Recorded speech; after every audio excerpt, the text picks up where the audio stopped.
시청자 여러분 안녕하세요. 절대성TV 문상희입니다. 여러분들은 커피를 좋아하시나요? 여러분, 이것은 한 커피 전문점의 컵에 새겨진 홍보 문구입니다. 성평등이 언으로 켜진다고 되어 있는데요. 혹시 이런 홍보 문구 보셨나요? 이 기업은 침대 위에 잠옷을 입은 동성애자 남성 2명의 모습을 설정해 놓고 이불 카바를 판매하는 성평등 지지 기업이라고 할 수 있을 텐데요. 이 기업에서 말하고 있는 성평등이 뭘까요? 성평등이라고 하면 대부분의 사람들은 성은 남성과 여성밖에 없으니까 남성과 여성이 평등하자는 것으로 이해하기 쉽습니다. 그러나 젠더 이데올로기 주창자들은 양성평등과 성평등 용어를 전혀 다르게 사용하고 있습니다. 양성평등이란 섹스 이퀄리티, 즉 생물학적으로 태어난 남성 혹은 여성 사이의 평등을 말합니다. 성평등이란 젠더 이퀄리티로서 제3의 성, 수십 가지 성 정체성과 성 지향성의 평등을 의미하는 것입니다. 성평등이란 남성, 여성 외에 게이, 레즈비언, 트랜스젠더, 간성 또는 아침에는 남자, 저녁에는 여자 또는 여자도 남자도 아닌 무성 등의 수십 가지 성을 선택해서 결정하고 그것을 인정해 주자는 것입니다.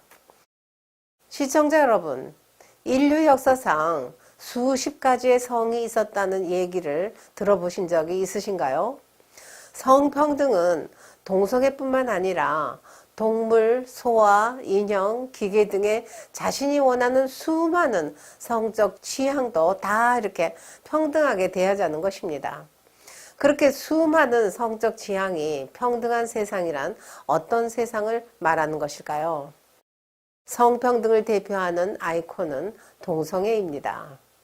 현 정부의 친동성애 정책에 따라서 현재 우리나라도 동성애에 관련한 수많은 정책과 컨텐츠들이 아주 쓰나미처럼 쏟아져 나오고 있습니다.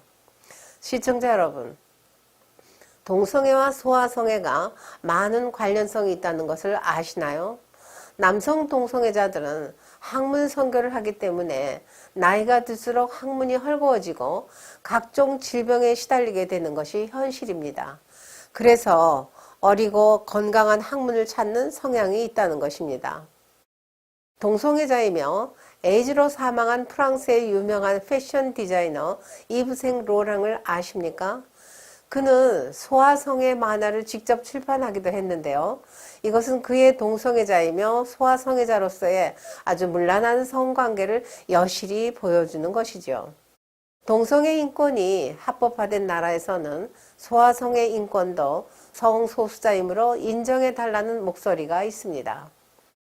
소아성애자들이 동성애, 트랜스젠더 등의 커뮤니티에 포함되기 위해서 자신들을 Minor Attracted Person이라고 해서 미성년자에 끌리는 자로 지칭하고 있다고 합니다.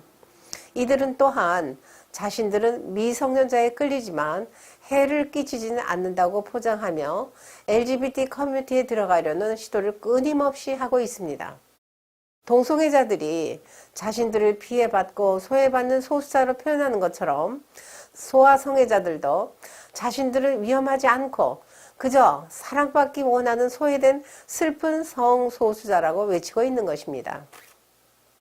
시청자 여러분, 아직 가치 판단이 성숙되지 않은 소아 입장에서 생각해 보신 적이 있으십니까?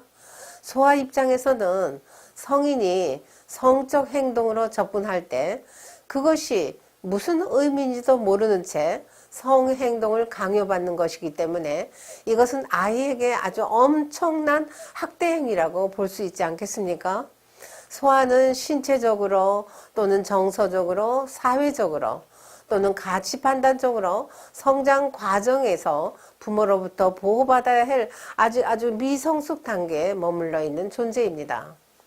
성장 과정에 있는 소아들은 가정에서 부모와의 관계가 친밀하고 또 수용적이며 온정적이고 격려하는 분위기 속에서 성장한 경우에 아주 건강한 성 정체성과 성지향성을 갖추게 되기 때문에 미래에 원만한 그런 결혼 생활과 대인 관계에 필요한 아주 기본 성품을 습득하게 됩니다. 어린 시절에 성인들의 삶을 모방하고 또는 긍정적 경험을 많이 한 아이는 성공적 결혼 생활을 영위하는 경향이 매우 큽니다. 성장기에 있는 소아를 자신의 성욕구를 만족시키기 위해서 성적 수단으로 이용한다는 것은 인간으로 해서는 안 될 폐륜적 성행동이 아닐까요? 시청자 여러분, 결혼의 의미가 무엇인가요? 결혼이란 한 남자와 한 여자가 성숙한 인격체로서 마음과 몸을 다하여 일생을 사랑으로 함께 하겠다는 서로의 인격적 약속입니다. 신성한 결혼의 원칙을 지켜야 함에도 불구하고 인간의 폐륜적 성행동이 어디까지 가려는지 차별금지법이 통과되어서 성평등을 지지하는 나라 가운데 개나 고양이, 돌고래 등의 동물과 결혼하는 사례가 많고 또는 성관계 수단으로 동물과 수간하는 것이 성행하는데요. 우리나라에서도 올해 청와대 게시판에 수간에 대한 강력 처벌을 요청하는 국민청원이 20만 명이 넘게 올라왔었습니다. 시청자 여러분, 성평등 주창자들이 반인륜적 인권으로서 성소수자 옹호에 대해 동성애로 시작해서 소아성애, 수간, 인형 등 끝이 어디까지일까요? 인간의 윤리적 기준 없는 폐륜적 성적 탐닉은 중독성을 지니고 있으므로 성적 쾌락을 추구하면 할수록 더욱더 갈증을 느끼게 되어서 공허함의 끝이 보이지 않는 수렁속으로 빠지게 되는 것입니다. 시청자 여러분, 성평등은 양성평등과 완전히 다릅니다.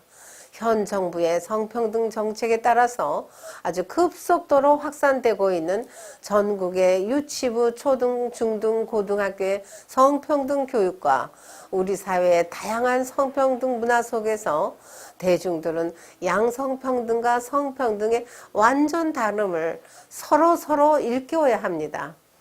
왜냐하면 미래 세대를 지키기 위해서지요. 우리는 성평등의 폐륜적 성정체성과 성지향성에 대해서 식별력과 분별력으로 깨어 있어야 할 때라고 생각합니다. 끝까지 시청해 주셔서 대단히 감사합니다.